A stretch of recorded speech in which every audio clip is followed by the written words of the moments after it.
medio ambiente y patrimonio. El segundo lo hicimos en Cuenca, que fue Ciencia Ciudadana relacionada con la astronomía.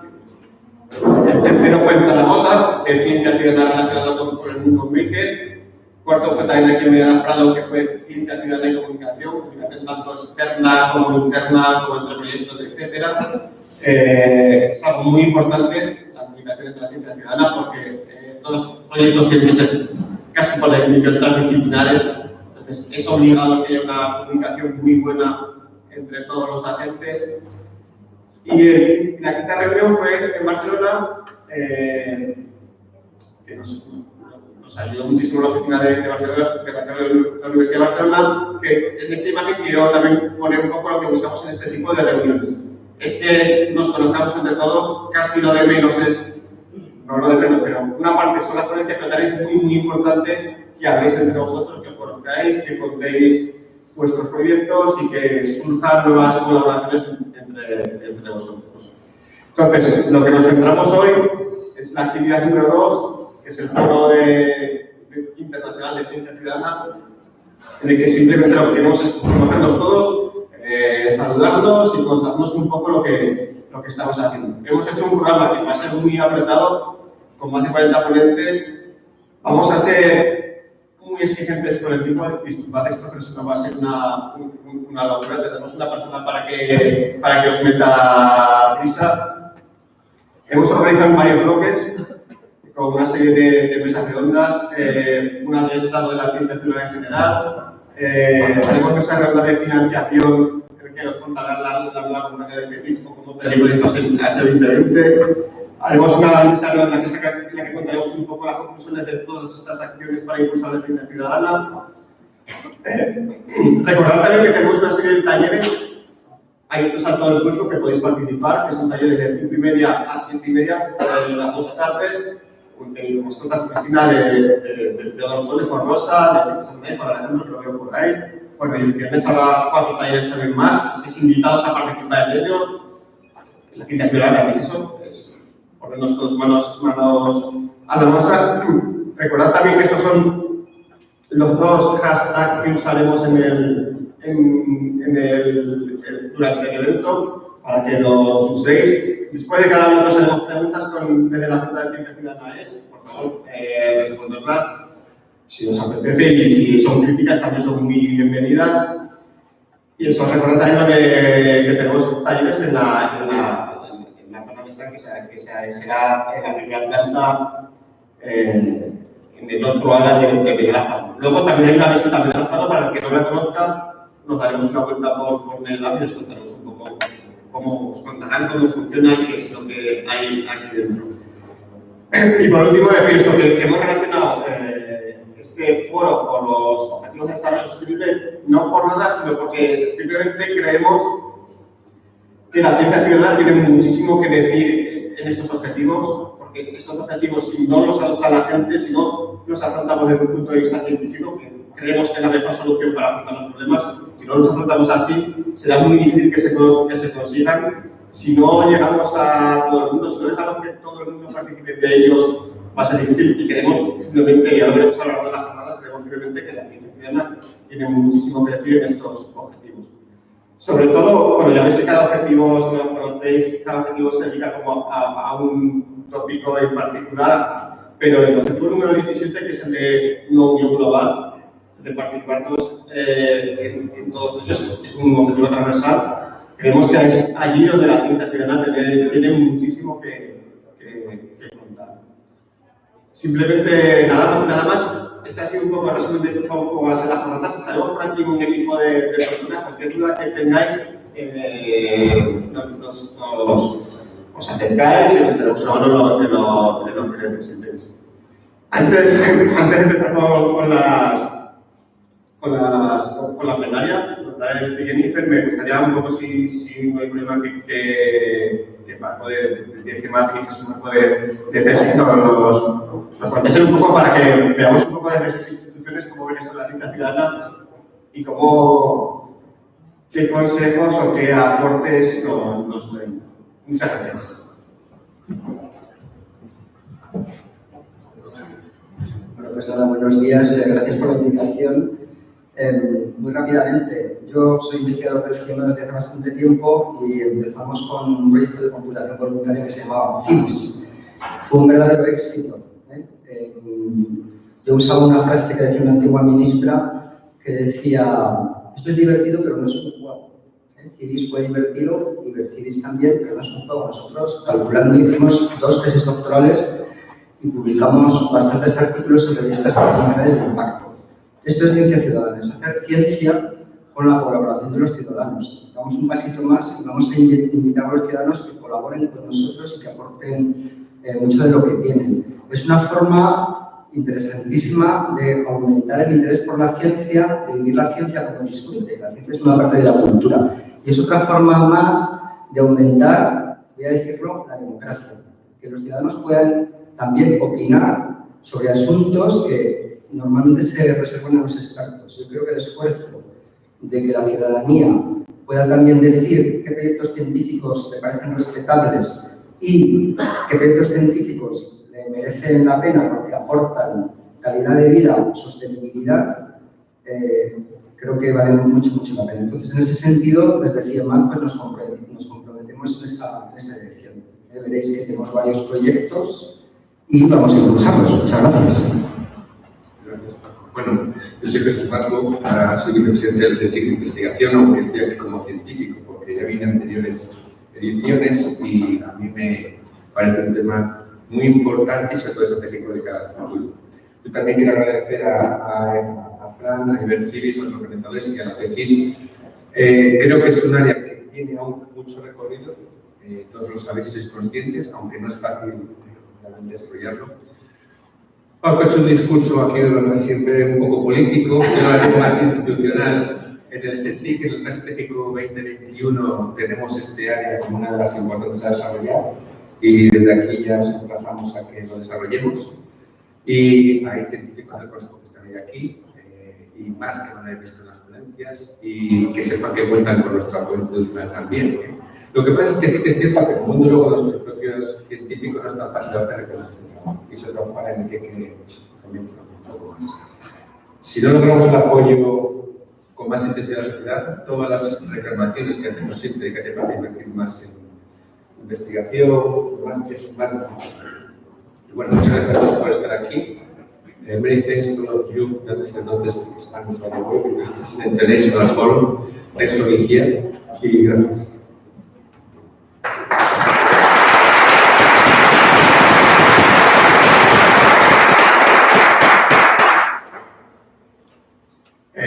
Bueno, como ha dicho Jesús, es un foro internacional.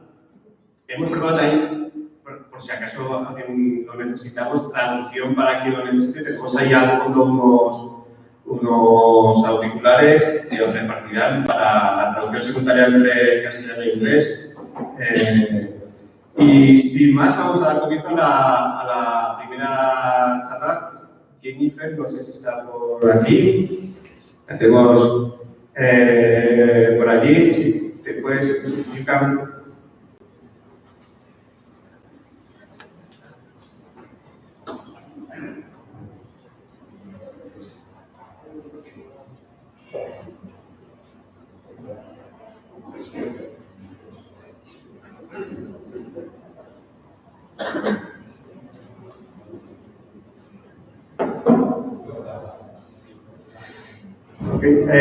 Welcome, Jennifer. Welcome to Spain.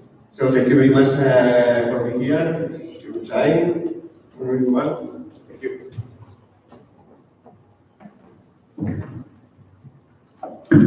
Hola. Gracias, mucho gusto. Hablo un poquito español, pero inglés. Hello, thank you very much for having me here. It's an honor to be part of this international forum. I'm really pleased to be a part of this conversation to help advance thinking about the deep roots and broad branches of citizen science as a rapidly growing field of practice.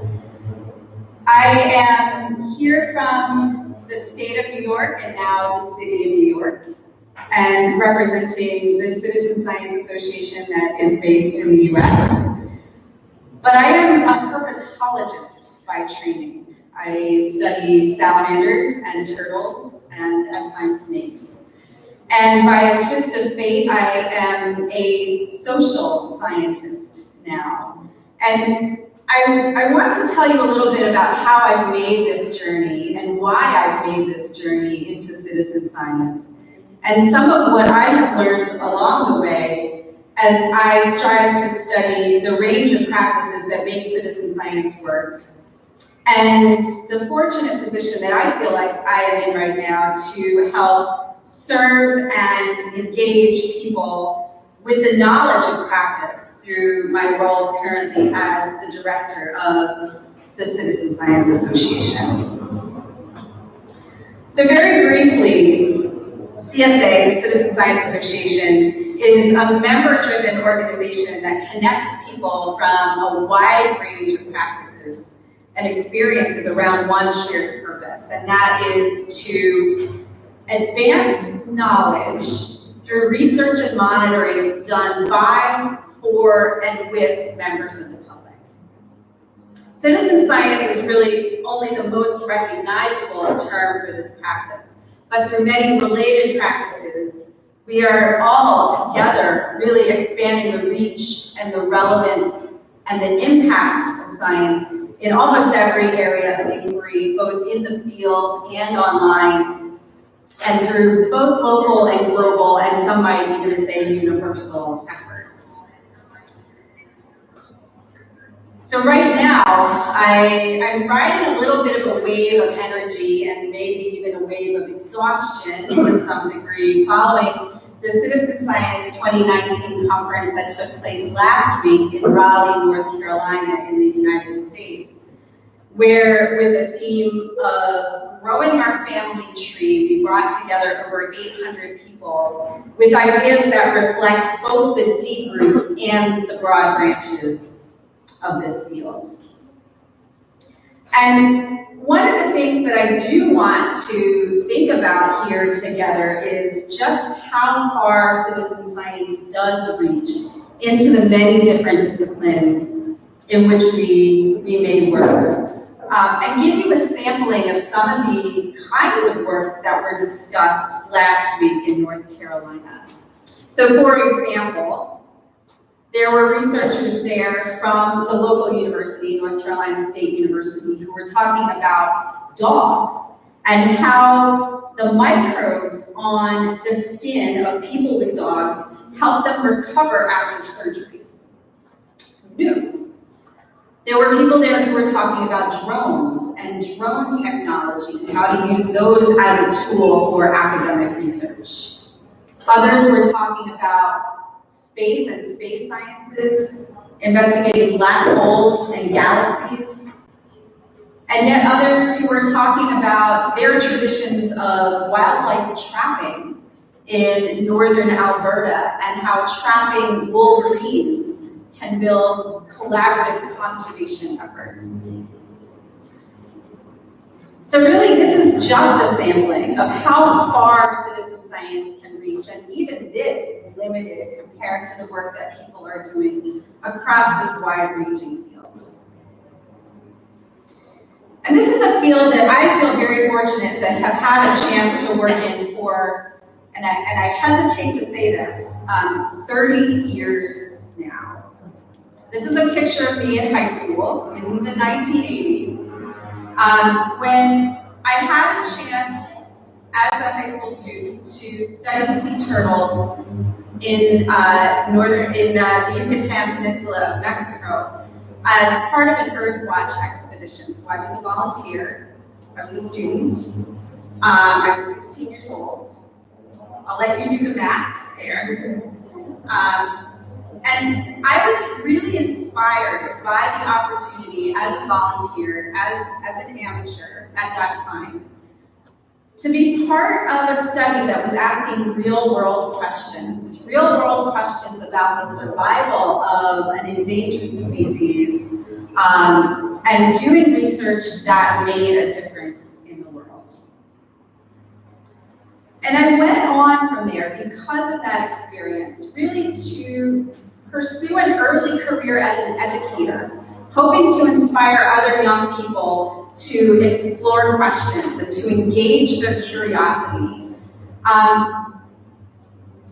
But somehow, without that real-world science component, as part of the work I was doing as an educator, I felt like something was missing.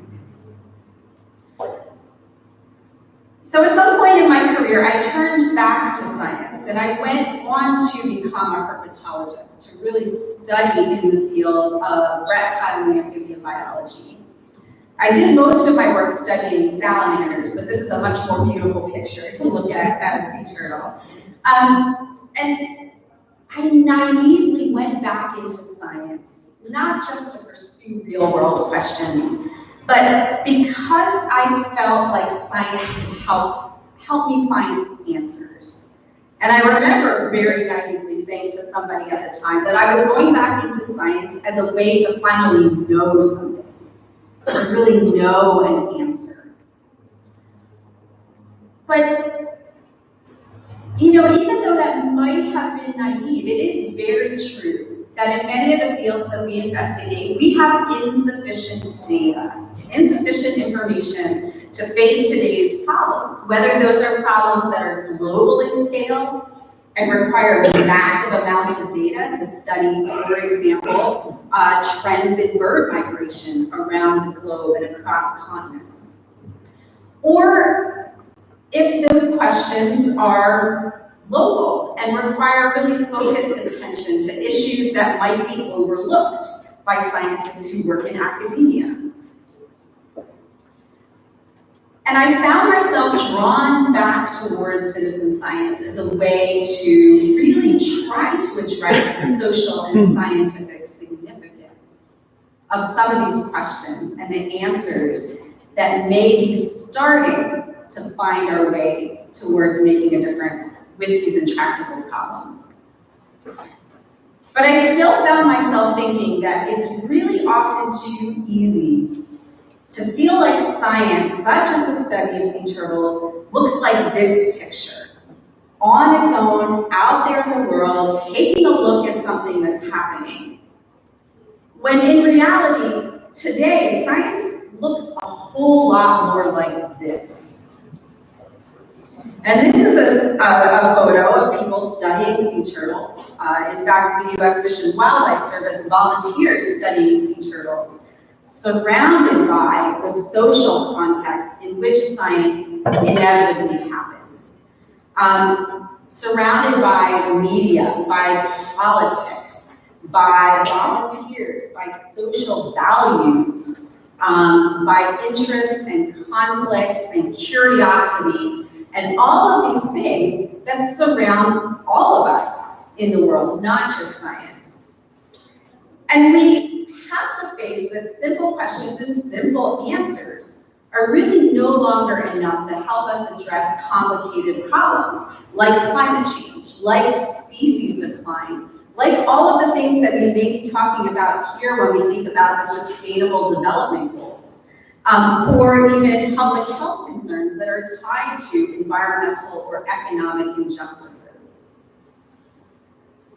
And the reason that the perspective that science alone can't provide answers is because the kinds of answers we need right now to address these problems must embrace and must reflect the social complexity in which the science is embedded. And therefore, when I come to citizen science, I start with a premise that citizen science can help us generate more robust kinds of knowledge. But that, of course, leads to its own kind of question, which is how? How can citizen science lead to more robust and socially embedded knowledge? And what does it take to do that?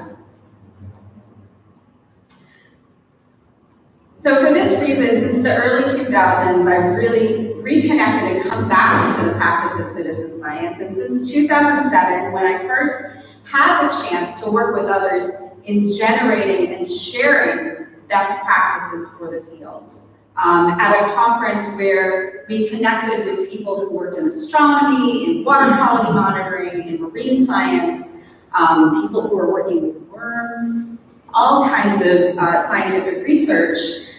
We compiled best practices, we shared our ideas, and we started a conversation that is ongoing today. And from that first Citizen Science Toolkit conference in 2007, I really feel lucky to have followed a path of researching and sharing the work that it takes to do citizen science with integrity and engaging complexity. And most recently, just over the past 4 years, I've been given the chance to put that knowledge really to the test in the real world, where thanks to my colleague Lita Cunningham at the Pew Charitable Trust in the US, I have been working as an advisor with a group called the South Atlantic Fishery Management Council as they work to develop a citizen science program, not just a project, but a whole program. And I'm going to talk for a few minutes about what that means to them. And this council, the South Atlantic Fishery Management Council, is a part of the US National Oceanic and Atmospheric Administration, NOAA's Fishery Sciences and Fishery Management arm, responsible for the sustainable management of fisheries between 3 and 200 miles off the coast of the US South Atlantic, from the state of North Carolina all the way down to the very tip of the state of Florida. And this group is really tasked with making management decisions in that offshore fishery. But they have a very deep set of challenges in that they are responsible for managing 71 different species, plus the habitats on which those species reside. These are really diverse resources. These are everything from invertebrates to massive groupers, to eels and shrimp, and the people who harvest those resources. They're very diverse. They have very patchy distribution. And not only that, within these fisheries, the US South Atlantic has the highest percentage of recreational as opposed to commercial fishing that happens in its waters. And this means that both individual fishermen and charter boats are comprising most of the resource users. So when you look at that kind of diversity, both of resource users and the resources themselves, and the complexity of those systems, it's not surprising that these widely different stakeholder groups have very different perspectives on what's happening in the oceans. They can be looking at the same thing and coming away with very different understandings about the health of the populations that they're managing and harvesting.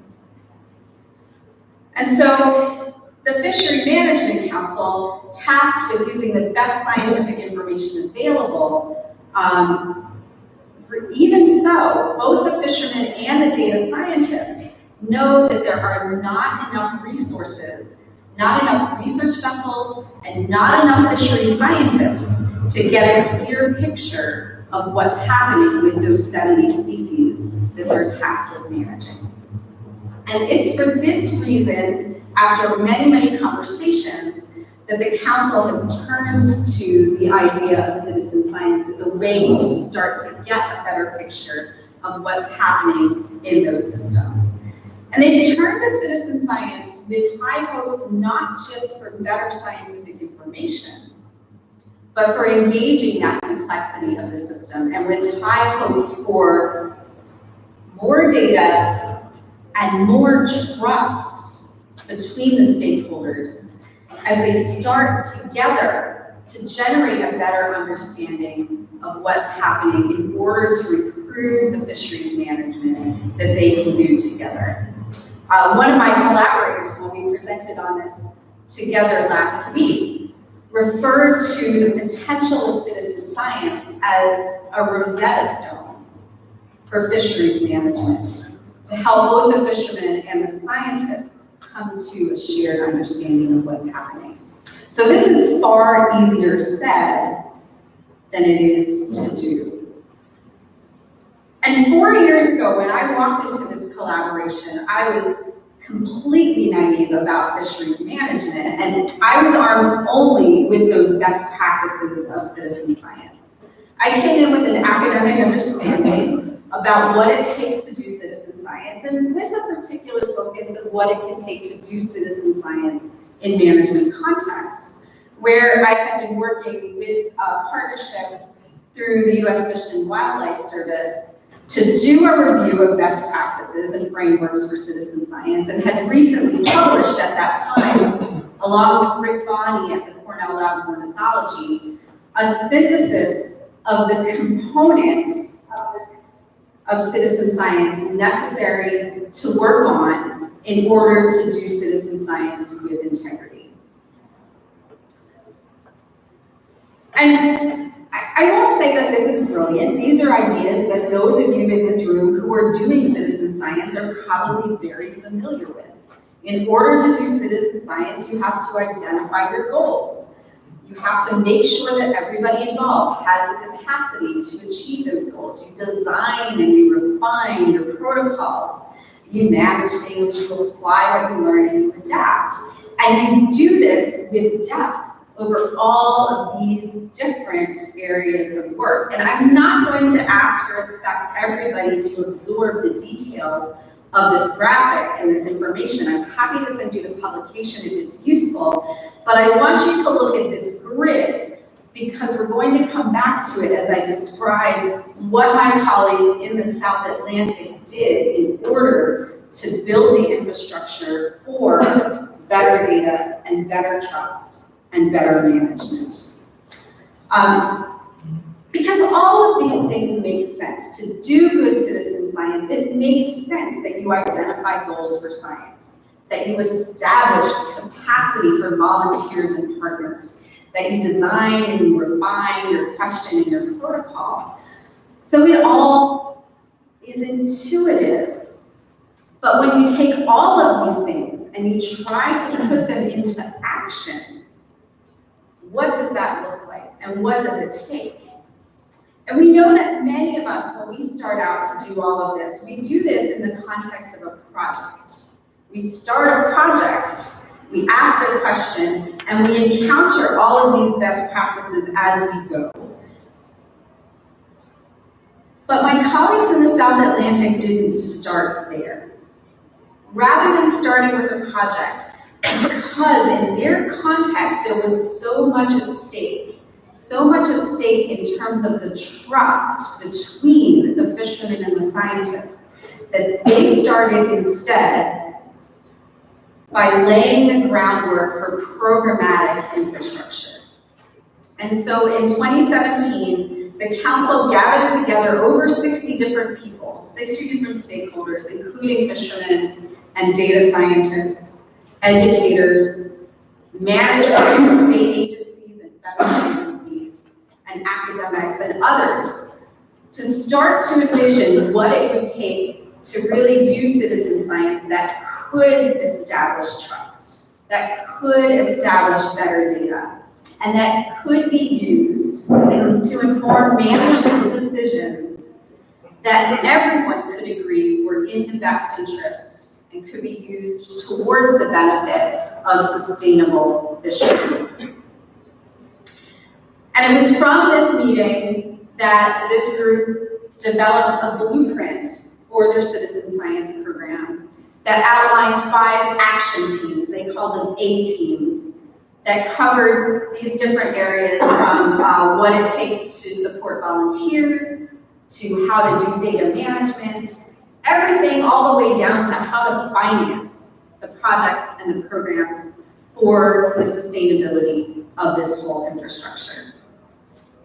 And each of these A-teams, each of these action teams were themselves made up of volunteer stakeholders from across the community. In fact, this is a picture of who comprised just the volunteer group, which included people from universities, people from state and federal agencies, people from the fishing industry, and non-governmental organizations, It was very well-represented group and team of people that met over the course of a year to map out what it would take just to cover that one portion of citizen science design, volunteering. And just to give you a snapshot back to this grid of what that one action team did, was that they talked about what it would take to develop goals for the participants, what it would take to establish capacity for volunteers, how to go about refining the infrastructure for training and managing participation for everyone who was involved.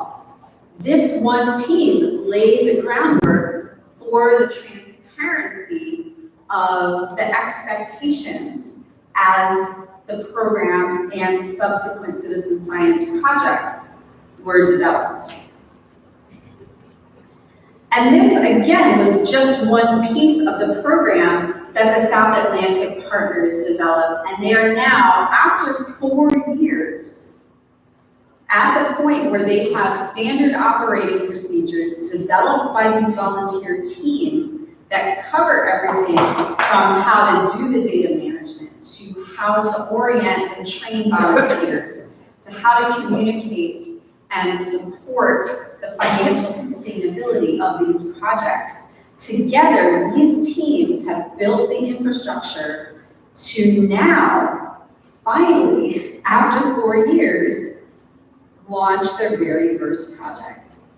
So this is a long time in coming, but when we think about the complexity of the questions that they're asking, and the goals that they have for things like trust, in this complex social system, the science is now hopefully on solid footing to engage multiple perspectives in every part of the programmatic design. And we now have this really unprecedented opportunity to explore how this solid, stakeholder-built foundation has set this project, this brand new project, up for success.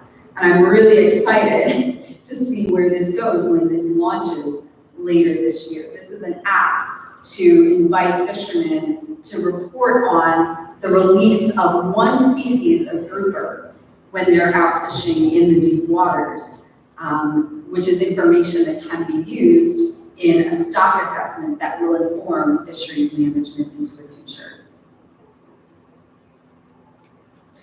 So the council itself has already started reflecting on the success of their efforts. And they're saying so far that these design teams have been really critical.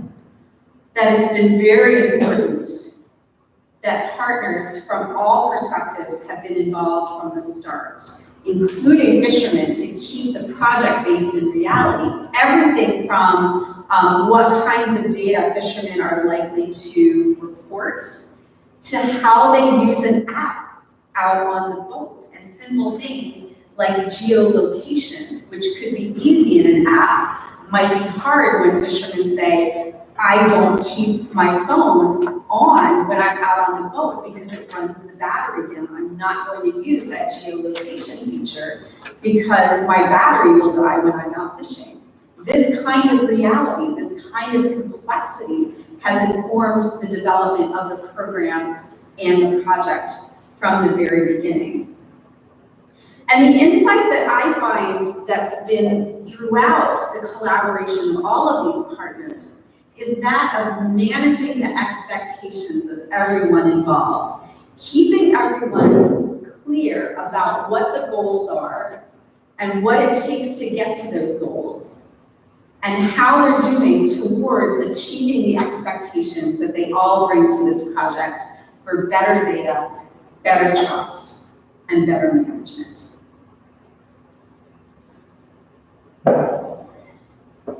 And one of the things that I just want to leave us with as we set out to go into 2 days of thinking about citizen science is that there is complexity in all of the systems that we may research.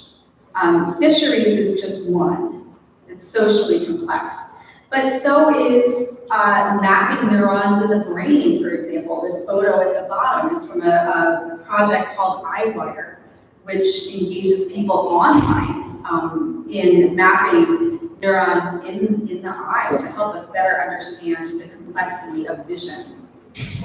And as we think, and I think here, about how to scale back up to look not just at fisheries management, but to look at the field of citizen science as a whole, how can we retain that sense of working together from our different perspectives to build a field of citizen science that is connected across our different perspectives, that engages our different areas of expertise, and that brings us together to build a connected community, to advance our work together to do citizen science with integrity in both research and engagement. And I want to leave you with just 2 examples of things that are already happening and give us a jumping off point to talk about more as we're here together over the next few days. One example is a working group that is formally housed in the US-based Citizen Science Association, but which is deeply collaborative across the globe, and that is a working group on data and metadata that has been working now for, I think, over 5 years to advance and adopt standards for sharing and describing data for citizen science. And this group together has looked across the many different databases and the unique kinds of information, particularly metadata about citizen science, that needs to be established in order to understand the way citizen science data are collected and kept and tracked. And they've developed a standard called PPSR Core, which is now being adopted in everything from GBIF, the Global Biodiversity Information, I forget what the F stands for. Thank you. To very local projects, so that when we talk about citizen science data, we have the same shared understanding about those data and how they were collected. So this is just one, data and metadata, an idea that cuts across the work that happens in every single citizen science project. And the other example that I want to put in front of you is a place where we can start to share and compile these understandings that we develop that cut across all areas of citizen science. And that's an open access and peer-reviewed journal called Citizen Science Theory and Practice. It's a place where we can publish not about the results that come from the science, but the understandings we have about what it takes to make it work well. And this journal is, again, it's housed at the US-based Citizen Science Association, but it's one of a core set of things that are part of a memorandum of understanding also with the European and Australian Citizen Science Associations, and now with emerging interest for collaboration with other associations around the globe, such as in Asia and the Ibero-American Citizen Science Association. So this journal is a place where there are publications on everything from astronomy to water quality monitoring, and with understandings including about volunteer recruitment, to how to engage and use tools and technologies to better understand learning outcomes. All of these practices that we generate from our different contexts can be shared in one place where they can be easy to find and easy to reference.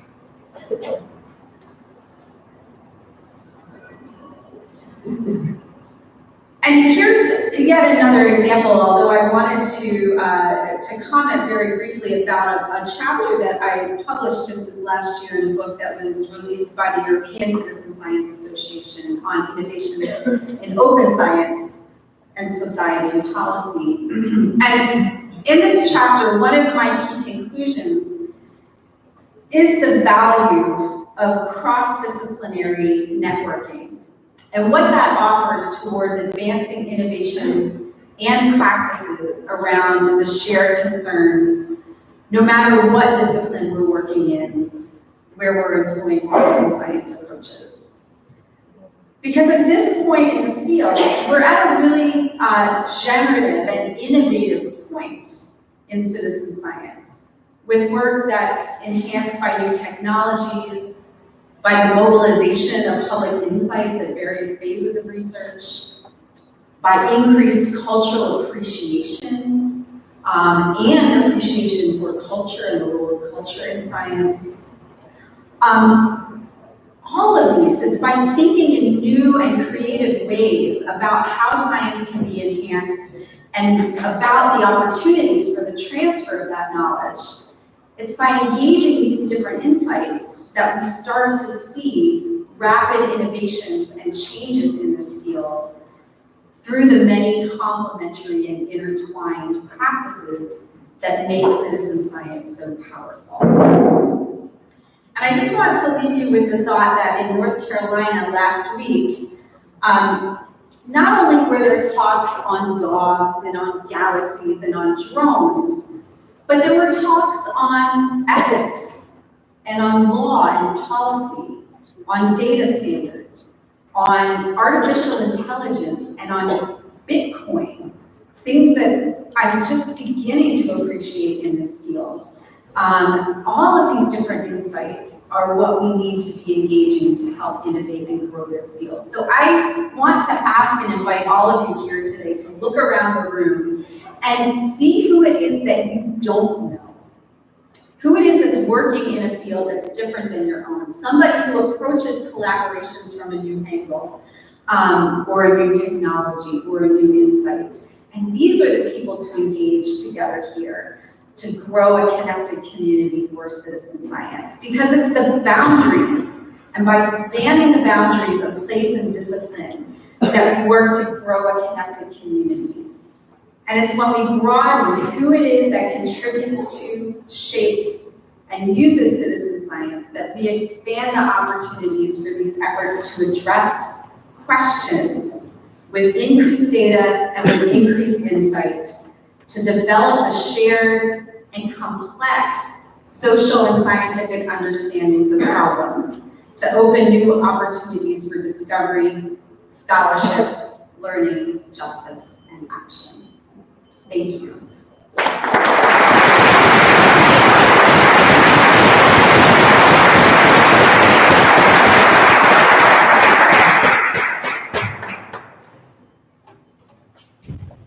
Muchas gracias. No sé si alguien tiene preguntas, dudas.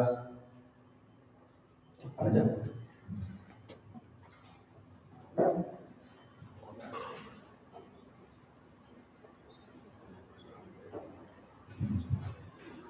Morning. Good. Thank you for talking.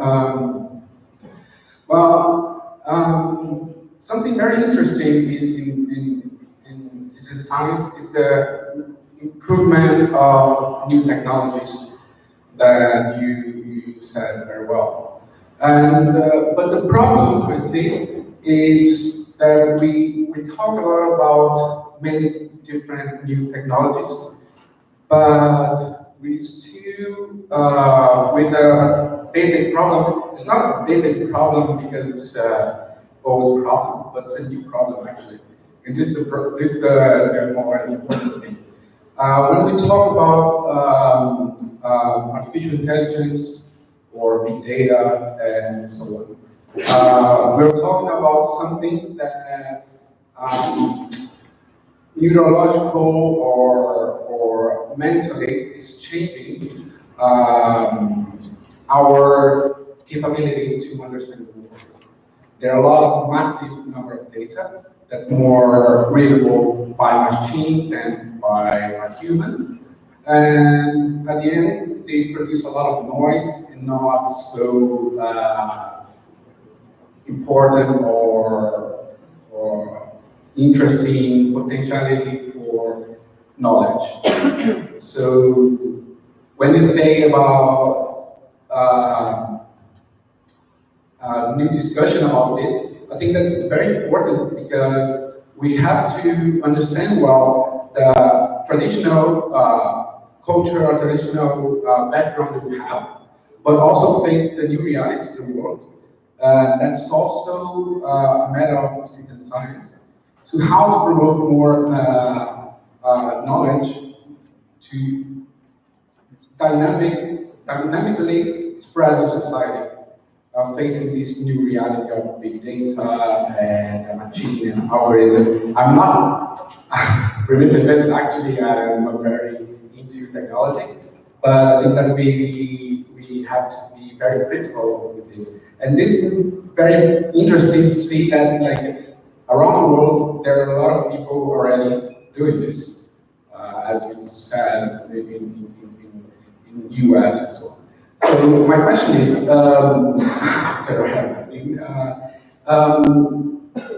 how is the discussion about these new? Is there some discussion about these new context that we are now living?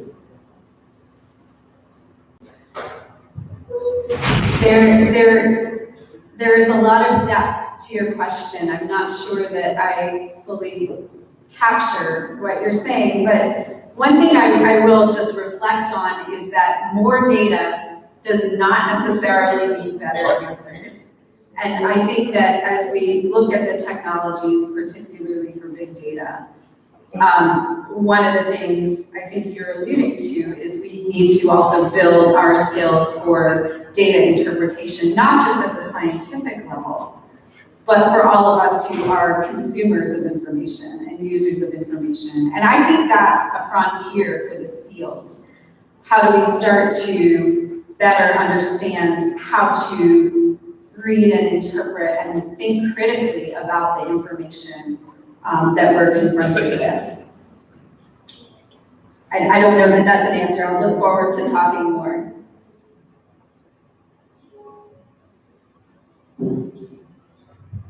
Hello, good morning. My name is Eva Mendes. I'm the chair of the European Open Science Policy Platform. Thank you for your talk. I think it's very inspiring. I want to know, because you mentioned, of course, your association. You mentioned also the Australian Citizen Science Association. I'm also knowing what is going to be done in the next few months in the European Citizen Science Association. But I would like to pick your brain and think about how can we address better citizen science in a global way.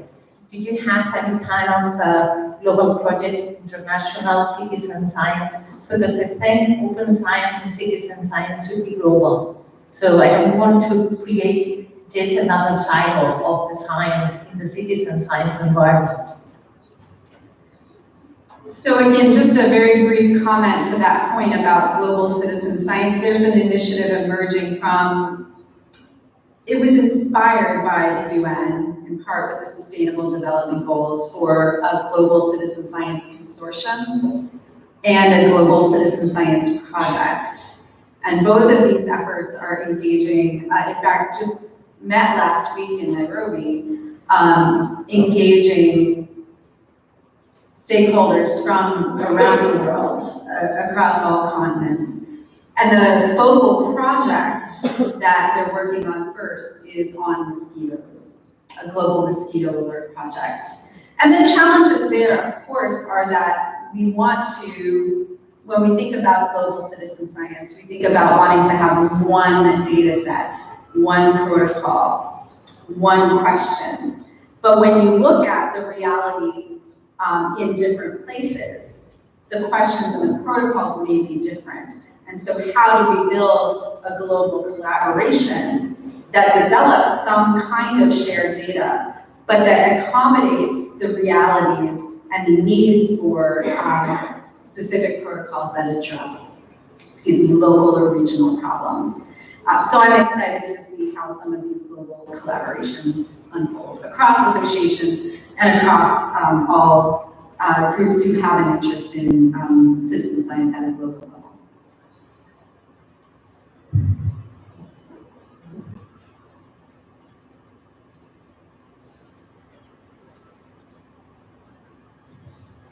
Hi, I really like the comment that you said about the future global collaboration. And something that last weeks I have been feeling is that sometimes the society is going one direction and we go in as scientists, we are too focused on our research and maybe we are not connecting so well. And last week was the big Friday strike for the climate. And even I have been contacted by the local team in Spain of these school kids fighting.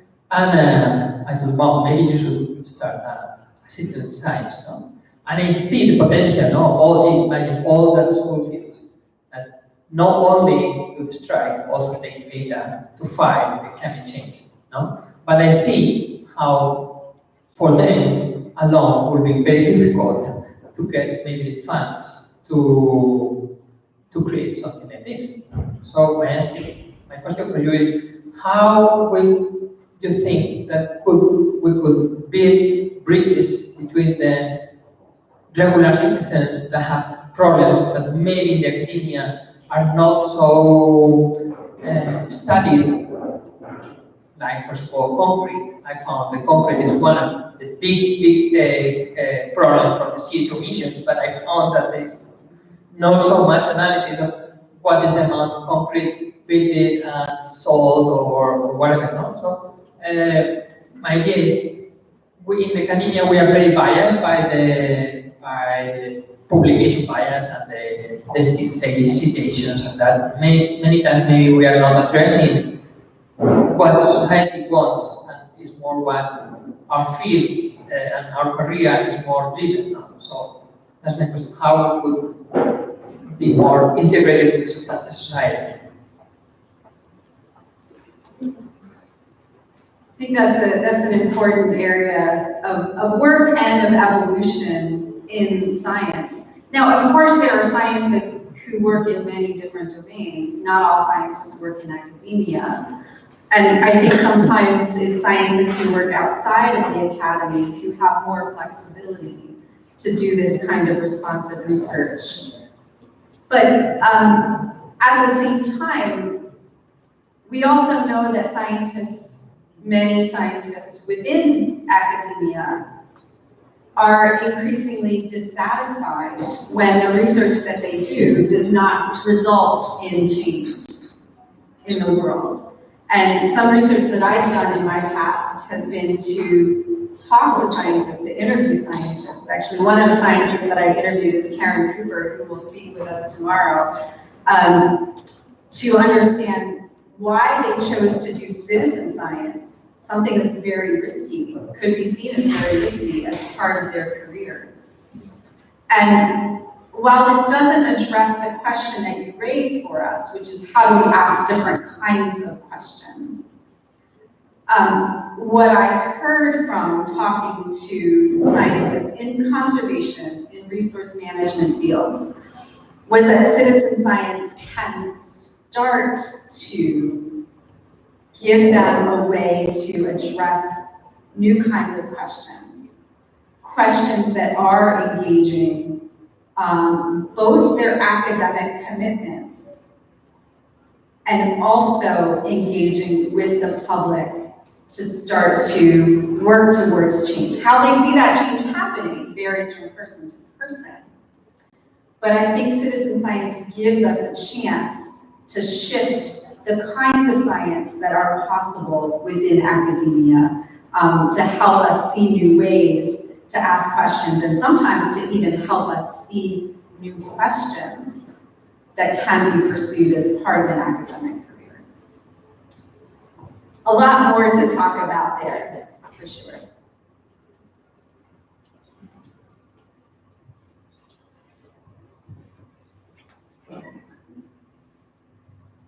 Hello.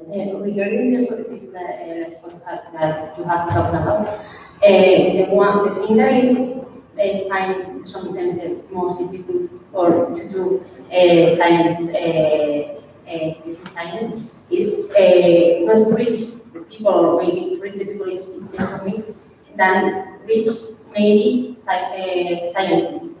Because I'm quite new in this field, but the thing is that in academy, for example, here in Spain, most of the scientists work in academy, to make them aware that they can take this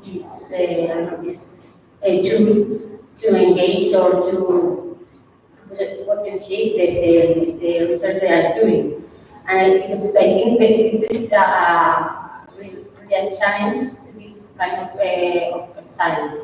Do you have there any, I don't know, any institution or any program to finally reach scientists to make them aware of this kind of, or to connect scientists with citizens or? A few thoughts on that. One of my first thoughts on that is that I never try to tell a scientist, you should do citizen science, or you should use these citizen science data, because that can backfire. Citizen science is hard. It takes a lot of work. It takes a lot of effort. And we can work with scientists. How many people in this room would consider yourself a scientist? Who here would say you're a scientist? Great, okay, so we can work with all of us, right? To start saying, this is why I do this, right? As a scientist, this is what I find valuable.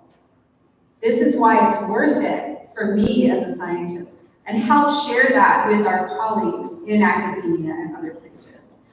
So that they can start to appreciate and understand why, in some contexts, it's important that it works. But I think we also need to give time and space for some people to say, no, that's not for me. Because if we try to force people to use it or to appreciate it themselves, it can end up backfiring. It can end up being a bad fit for the scientists and the people who volunteer to be part of the project. But those of us who do it as scientists, I think, need to keep talking about that. The other thing that I would say is that something that I have very much appreciated with the work with the fisheries context is that there have been fishermen in the South Atlantic for a long time who have said, you need to see what I see, to the scientists. That I have these records, I have this information, I'll keep these data and I'll give them to you and you can use them, right? But that's not the case, because how scientists use data and need data might be very different than how fishermen are choosing to collect data. And so this collaborative process, which has taken so much time, has given them the opportunity to come together and say, this is what I need for data. This is what you can do. How do we find something that fits both of our needs? And so the fishermen from the very beginning have been connected with the data users and the scientists so that the data they eventually end up collecting actually can be used and not just going into a notebook and set aside and not appreciated. Because we need to value everybody's time that goes into this work. And the fishermen desperately need their information to be valued for more than just the science. But with science as one metric, the scientists need to know that the fishermen are collecting data in ways that can be usable. And there's compromises on both sides and evolution on both sides to make that happen. So again, a very big question. I think lots more to talk about there as well. But as we start to talk more and more about the value of science in science, we can build the community of people who appreciate the contributions of citizen science to academia and more.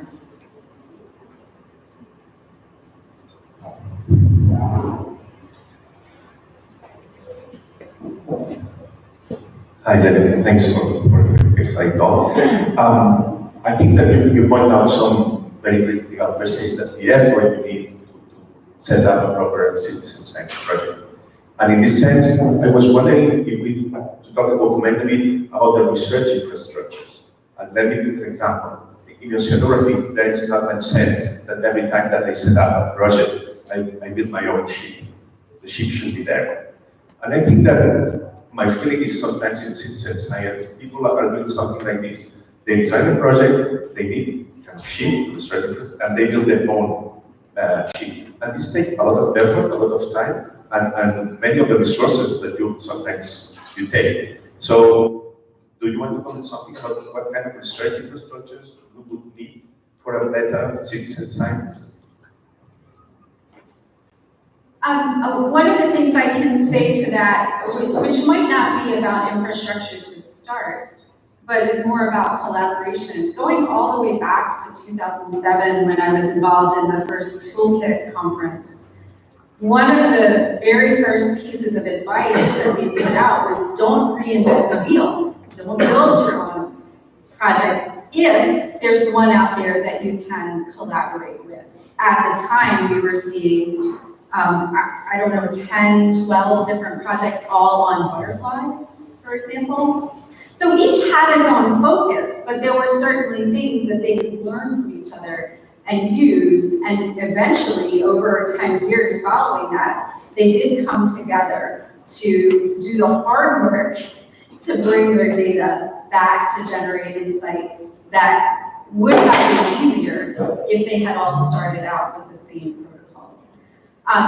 So I think that towards infrastructure for citizen science, some of the first infrastructure that I suggest is this kind of infrastructure, just community and knowing who else is doing what and starting to build that social infrastructure to establish collaborations from the beginning.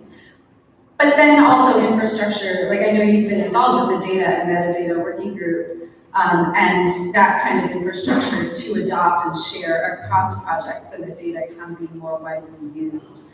I think we will see more and more of this as we grow together as a field.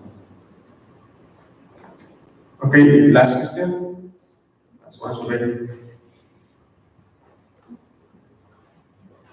Thank you very much. I just wanted to ask you about your thoughts about how do you deal with industry, because in your case, I mean, it's not very you, but from my field in public health, how do we deal with tobacco industry, car industry, food industry? What are your thoughts about that? Should we include them from the beginning as a natural stakeholder? If you could comment a bit on that. Yeah, that's, I think, something that we will also see more of as this field grows, and there are complications with that, but also a lot of potential, and I'll refer again to the work with the fisheries that I've seen, because even though in the South Atlantic there is not a very large commercial industry of fishing, it is there, and commercial fishermen as well as recreational fishermen have been part of the process with a shared value of sustainability. The industries will not survive if the fisheries collapse. And everybody knows that to keep the fisheries from collapsing, they need better data. So at least in that context, they could identify the one value that they all held together in order to be able to build the infrastructure. Here's another example of infrastructure that would help them collaborate to work towards that. So sometimes finding that shared value is the hardest piece. But I'll give you one other example, which is one of my favorite projects and infrastructure took place in Canada. It's a project and a program that no longer exists, but it took national protocols for everything from monitoring lichens on trees to worms in the soil.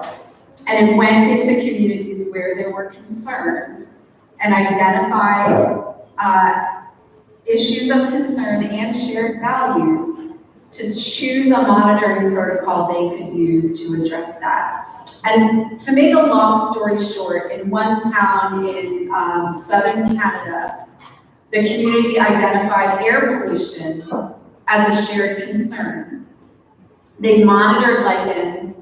They were able to identify the part of town where air quality was, because of lichens as an indicator, where air quality was the worst, and then work with industry and the polluting industry to address that concern without litigation, without going to court, without raising formal complaints. They were able to use data to point to a shared concern and then address it through collaborative means that did not cause the industry major publicity problems. And so when we can hone in on shared values and ways that we can improve everybody's experience together, I think that's the best first step with partners such as industry in pursuing complex solutions to complex problems. Great, thank you very much. Thank you.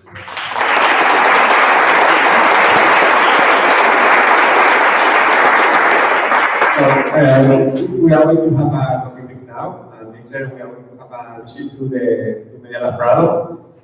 So after that, a las 12:20 empezaremos con la siguiente ronda de charlas de 20 minutos. Yo creo que tenemos las presentaciones de todos ya, así que pasarlo bien por aquí y hablamos entre nosotros. Muchas gracias.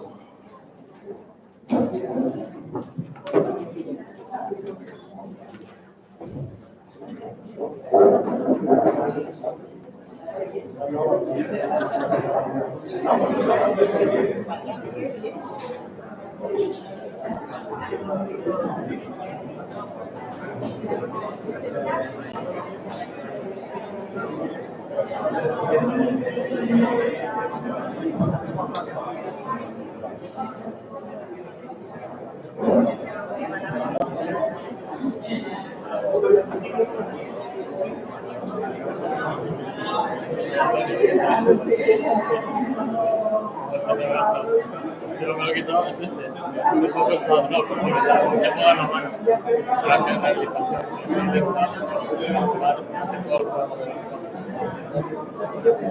Gracias, Aquí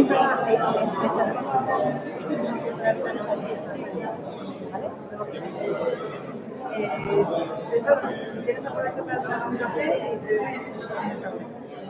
si quieres.